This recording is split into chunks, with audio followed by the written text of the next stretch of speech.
We acknowledge and respect the first humans of the unceded land we call San Francisco, the Ramaytush Ohlone. We condemn the genocide of these and other tribes across the Western Hemisphere. We honor their legacy and history, and we support rematriation and sovereignty efforts.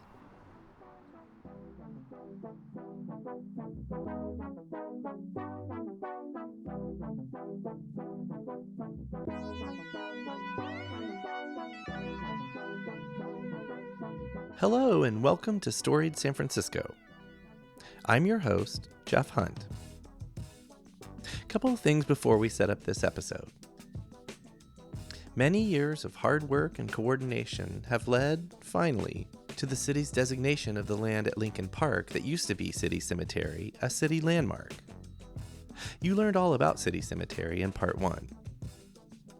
We wanted to let you know about a discussion taking place online tomorrow, October 12th at 12:30 p.m., about the history of cemeteries at Lincoln Park.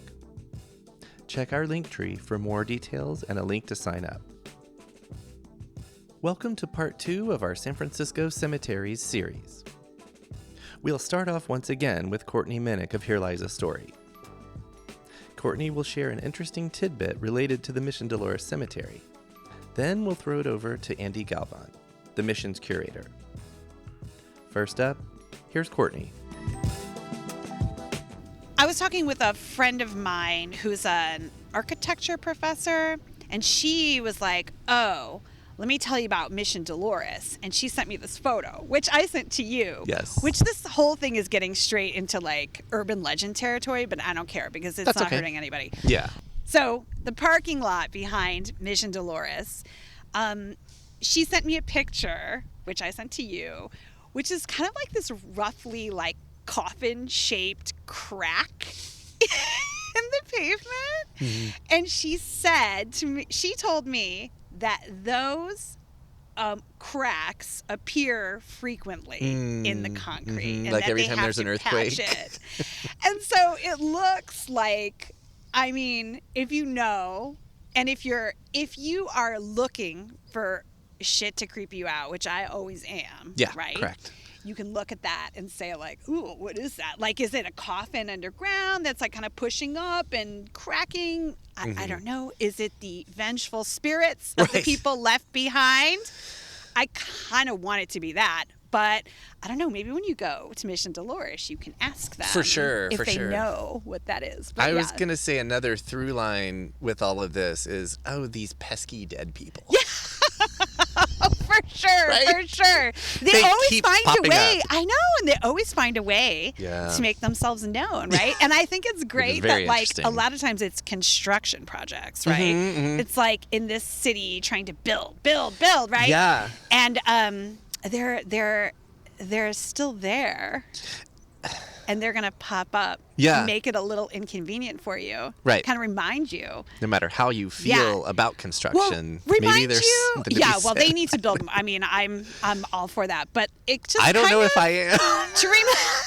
Well, that's a whole other episode. That's a whole other episode. Ball of wax. But it's kind of like, I don't know, like when I look at Legion of Honor and I think about the like European art and things that are here and like the ancient classical cultures, they're sitting on a gold mine of archaeological information about our town and about our people, right? These are our foremothers and forefathers, right? These are the people who built San Francisco.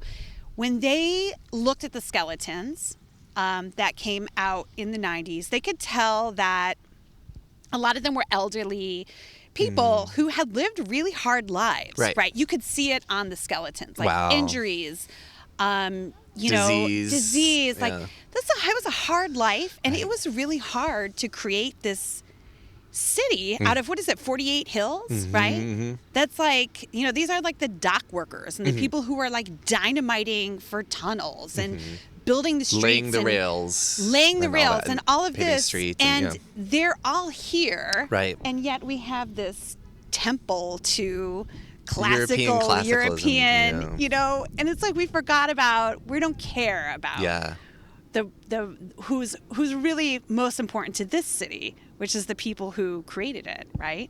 Kind of they've been kind of pushed away, pushed into a corner, right? Literally. To make way for this kind of, I was going to use the word elitist, and I'm not, because that word has been co-opted. But like, it's kind of like this fancy, you know, this museum built by a sugar baroness, right? It's classism. Yeah, I would say. Just a little bit. Just a little bit. Yeah. But also I think it's sad that we're not interested in that. Right.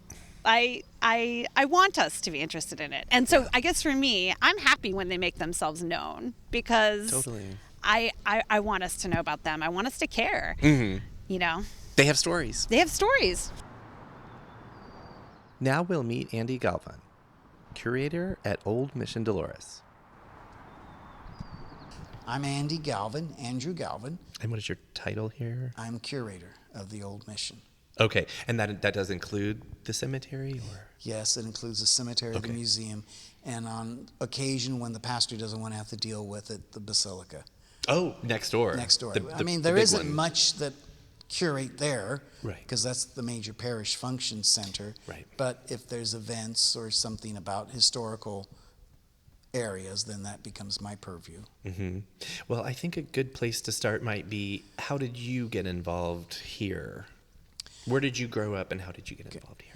Well, my background is history, and my history degree is in museum work so long ago that they even changed the name of the university. Oh. I went to Cal State Hayward. Now It's East Bay, Bay something or other. but we still call it Cal State Hayward. My wife is an alumni of there as well. So anyway, I was in the history and the museum department, and so I have an interest in museum work, and not very often, once you get a degree, do you actually get to work in that field. It's exceedingly rare. And so it happens. It's a long story till when I get here, but I have my own toy shop now. Oh. I have my own museum that I Where get to is play that? in. Right here, Mission Oh, this. Dolores. Oh, this. This Okay. is my toy shop, yeah. So my ancestral background is Mission Dolores. Okay. My Ohlone and Bay Miwok ancestry is connected to this very room we're sitting in here, the old mission, which was built between 1791 and started in 1788 and finished in 1791. Okay. 3 years to complete it. To complete the building that we're in Complete right the now. building that we're in now. Okay. This is our fourth building. Okay. The original buildings just kept falling down. Mm. And then they finally got a decent Filipino contractor who told them, this is how you build in earthquake country. All right. Because we Very had we had a priest who had been a missionary in the Philippines for 10 years. He got shipped to San Francisco, and he's the man that said, do it this way. Okay. And the engineering has to do with our rock foundation, so that we literally rock during an earthquake. The adobe is sitting on rocks. Bedrock. No, rocks. Actual Stones. rocks. Stones. Oh, a stone okay. foundation Okay. that the Allows building it to rocks. move. Yeah. Okay. So we've been retrofitted now, so we're a little bit more secure. But we have written out 12 earthquakes before retrofit. Oh, wow. Yeah. Okay. And since we've been retrofitted, we haven't had any earthquakes, so we don't Okay. know for sure yet. I'm knocking on wood. Yeah. So my family entered this building in 1794, and we've stayed connected to this building. And then my ancestors also moved across the bay to Mission San Jose and Fremont, and I have great connections there too. My home parish is still St. Joseph's, Mission San Jose and Fremont. Okay. You grew I up live in the East Bay? Yes, or? I live and grew up in the East Bay. Okay. But I'm one of those people that I spend a lot of time here in San Francisco. Right. What was it that drew you here? Was it that ancestry, or did you already know that when you came here to work? I knew that in a lot of the things I was doing, but it happened that there was one particular priest here, Monsignor John J. O'Connor, in 1985. They were beginning a retrofit program, and he wanted to revamp a docent program. And so he was at a gathering of clergy, and one of my priest friends was there and said, oh, you need to talk to Andy Galvan. And so it was that connection that put me in contact with Father O'Connor, who then got me established here.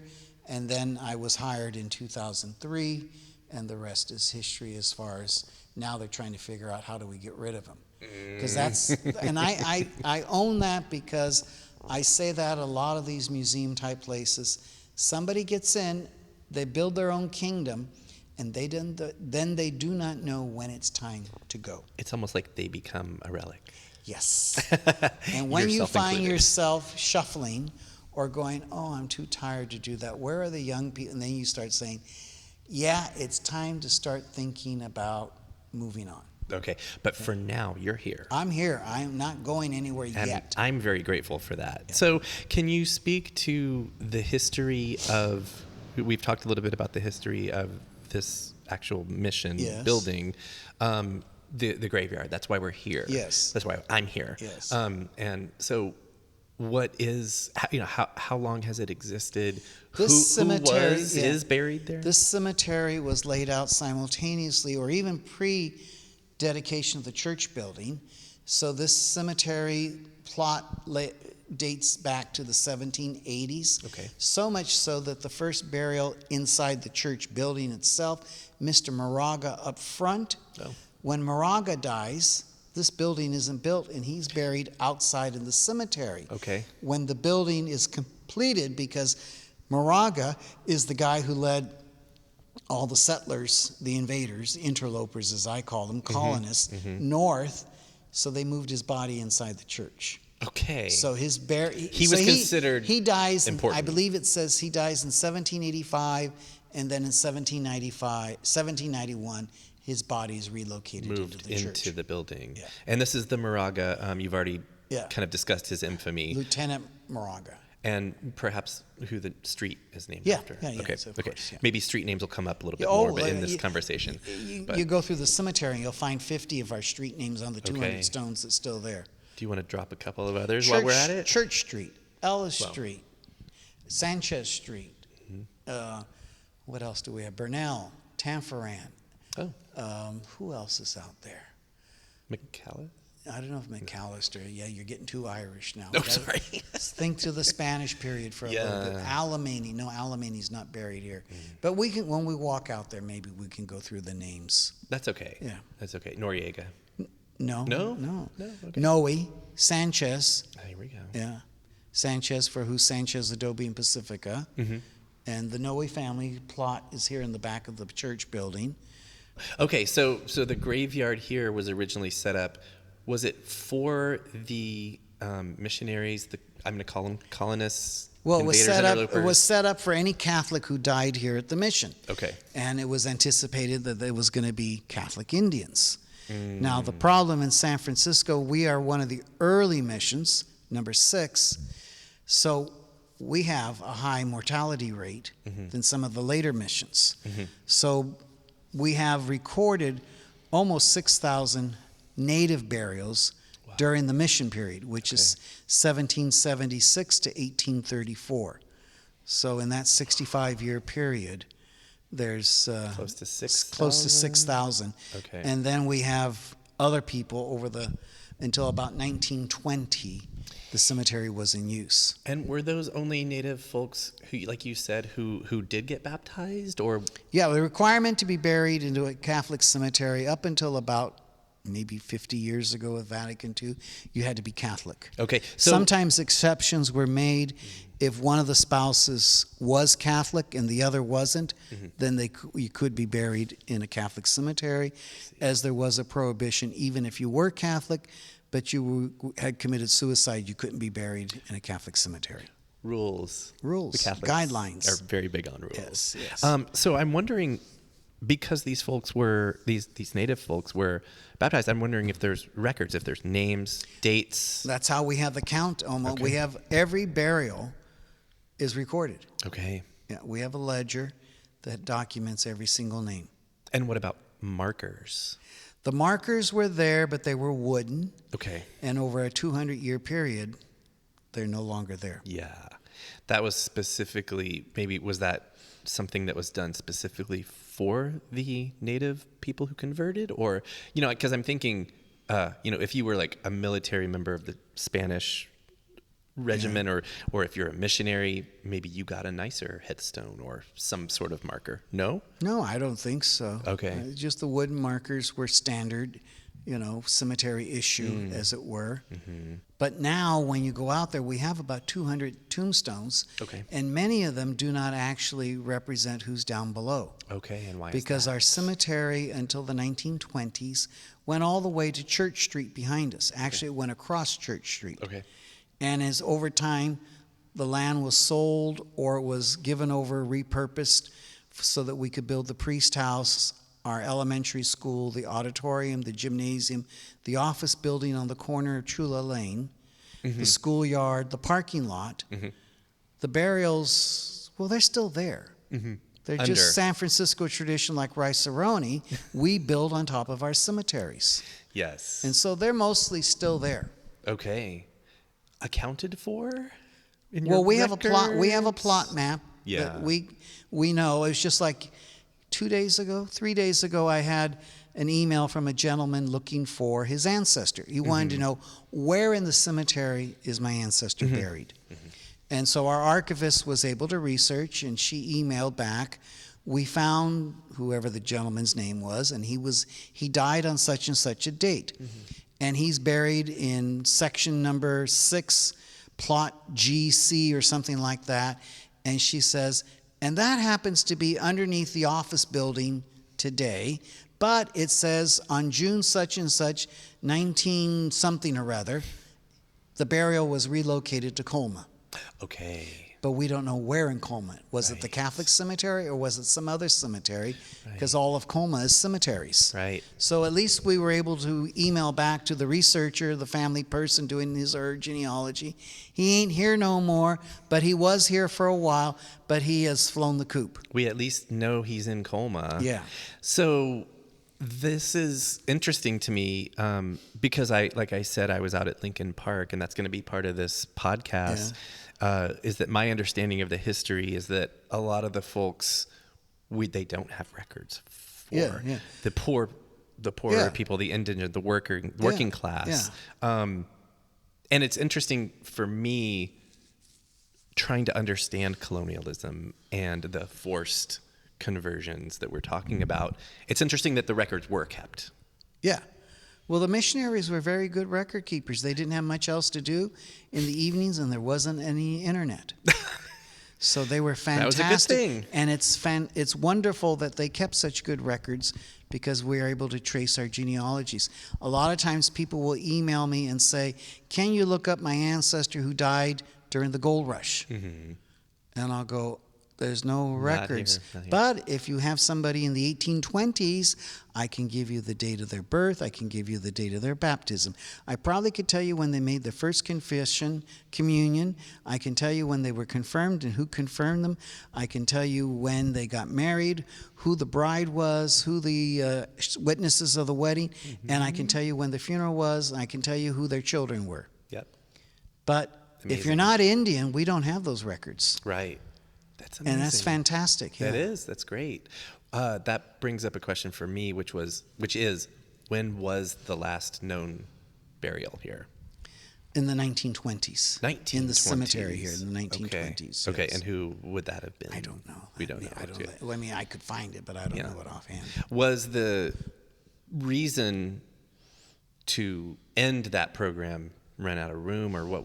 Yeah, it was. That was it. It was filled. Yeah.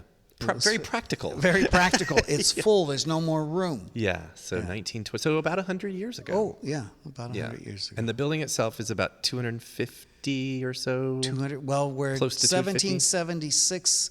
We were founded, so that's 240. Coming up on 250. Yeah, we're coming up on 250. Okay. But the building is only 7. But the cemetery dates. The layout of the cemetery is 1782, I think.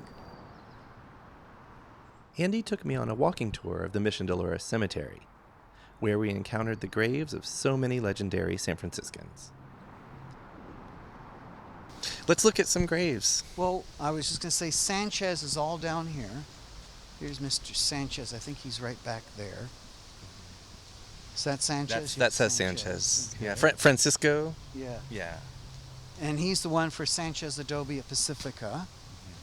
Over here are Charles Cora and Belle Ryan. They're part of the famous vigilante times. It's hard to read the tombstone, but they've moved around. When Charles is buried here. Okay, this is a notorious story. Belle was the town madam, Belle Ryan. She ran Maiden Lane. Okay. Charles was an Italian gambler who had a gun shooting with the duel with the sheriff, Richardson.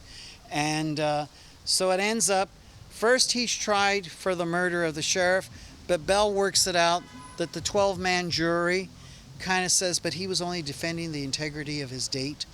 And so, because Bella told him she would cut them off from her girls if they didn't vote in favor of her boy. So then, when James Casey is up for the murder of Sullivan, I think it's Sullivan, Casey was the Irish politician who ran for supervisor and was accused of stuffing the ballot boxes. When they're hanging him, the vigilantes decided we should have hung him in the first place. So they go and they rearrest him and they hang him. Wow. But first Belle goes and appeals to Archbishop Alemany because she was a benefactor of the church, benefactress, and she thought maybe the Archbishop might be able to do something. And the Archbishop said, Belle, I can't do anything. So Charles is sitting in the jail cell and he's told Belle's coming here and she's bringing a priest with her. So Charles maybe is getting the idea, well, they're going to get me out. No. Last rites. Belle walks in and says, Charles, the Archbishop is very sorry he can't do anything, but he sent this priest so you and I can get married before they hang you, so I'm a proper widow lady after you're gone. And this is Charles... Cora, and Belle Ryan. It's one of They're both here. They're both here. Now, Charles is buried here, 1856. When Belle dies, there's no more room in this area, so she's buried over at, is it Calvary that's on Geary? Was, okay. Yeah, okay. And then they dig up Charles and take him over there. Then when they're digging that cemetery up, they bring the marker and both of them back over here. Oh, that's nice. So Bella did it up here. That's they great. They ended up both over here together. That's a great... I know. Final story? It's another story, yeah. It's another story. So who else do we have out here? And I should just say, you give these tours as part of your work, correct? Yeah, you did one today. I did one today. Yeah. And Friday and Saturday of the weekend before Halloween and Friday and Saturday of the weekend after Halloween. You'll have to look up the dates. I don't have them memorized. Okay. We're doing flashlight tours. Oh, great. 7 o'clock. Thank you for mentioning that, because what can we tell our listeners about visiting here? Bring a flashlight. Meet out front at 6:30. Well, we'll open the doors at 6:30. I'll give you a quick tour of the mission. But on those nights, we'll come out and do some cemetery visiting. Amazing. Thank you. Yeah. What is this structure that we're coming up on? We're coming up on a Thule Reed house, which is my way of trying to demonstrate the Ohlone world to visitors here. And it's also a little bit of a get back. You know, today most cultures here in California are building houses on top of our old ancient cemeteries. So I built an Ohlone house on top of a invader cemetery. Very clever. Yeah, the revenge is good. Revenge feels good. This is beautiful. Yes, and it's kind of a little old, but we have to redo it. But it still serves the purpose of... And I'm seeing that the Thule Reed was a once abundant local marsh plant, down in the bay. In the bay, in the marshlands. So over here comes... Well, this is a grave marker to my ancestors. Oh. Jock Bachme and Poilemja.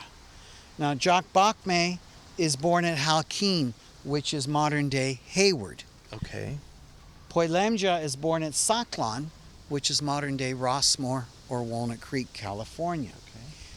When she's baptized here in 1802, they change her name to Obelinda, or Linda.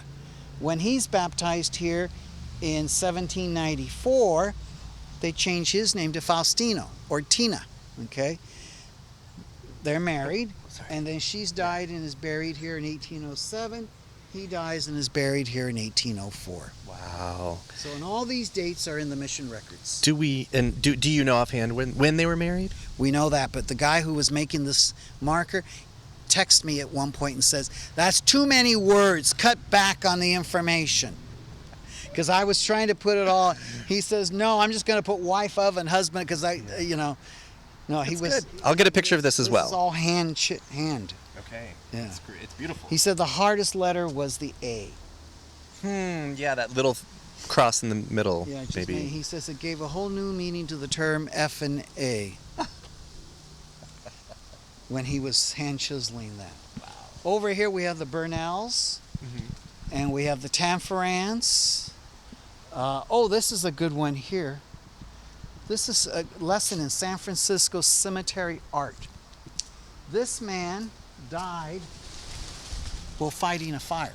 Okay. Okay, so in San Francisco cemetery monument regulations, if you were a firefighter and you died fighting a fire, you can have the hook and ladder on your marker. There it is. Okay, if you were just a volunteer fire person and you died but you didn't die fighting a fire, you could only get fire person's hats. Oh, there they are.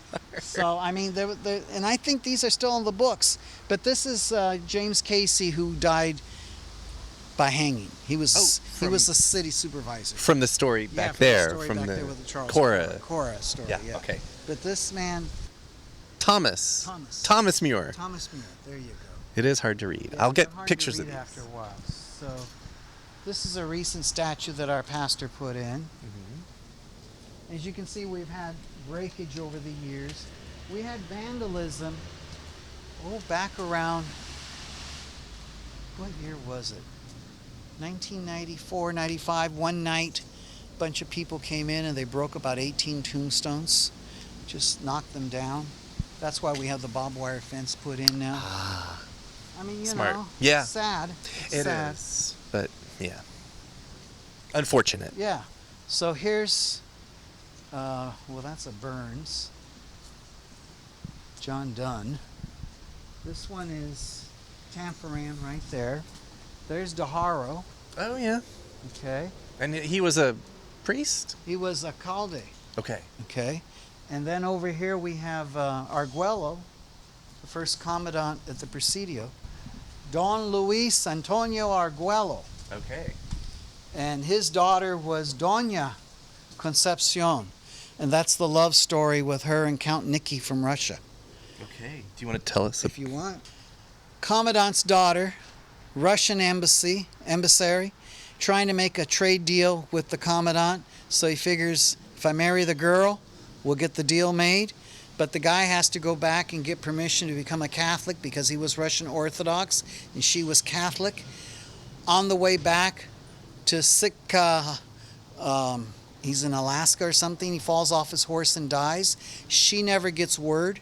And so for years, she is waiting and waiting and waiting till finally one night there's some gathering at the Presidio and some guys come and they tell the story that, well, we know this guy and he died and we never heard what happened to the lady, if she ever got word, whatever happened.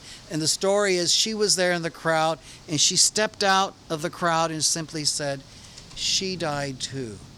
And then she entered the Dominican Sisters up in Benicia and became a nun. Wow. That's one hell of a story. That's great. Yeah. And sorry, remind me what He was the first governor up here.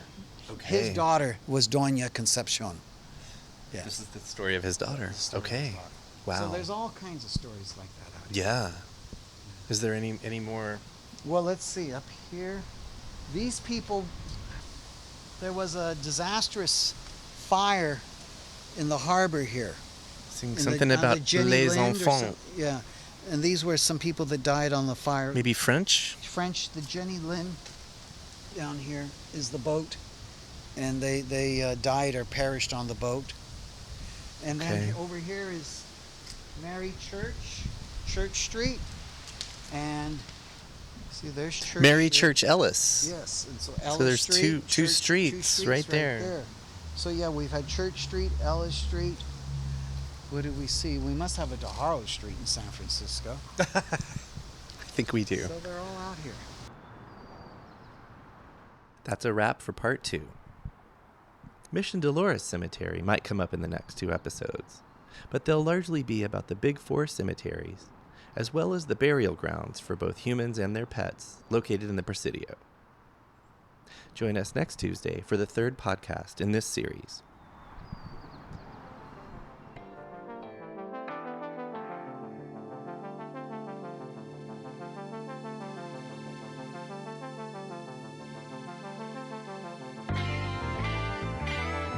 Music for Storied San Francisco was produced, performed, and curated by Otis McDonald. Michelle Kilfeather does original photography for us. Aaron Lim of Bitch Talk Podcast is our contributing producer. And the show is produced and hosted by me, Jeff Hunt. Now in our 5th season, we have more than 190 episodes available on our website, storiedsf.com, or wherever you listen to podcasts. If you're able to, please rate and review the show. And drop us a line at storiedsf@gmail.com. Thanks for listening. Stay strong, weird, and healthy. And we'll see you next time on Storied San Francisco.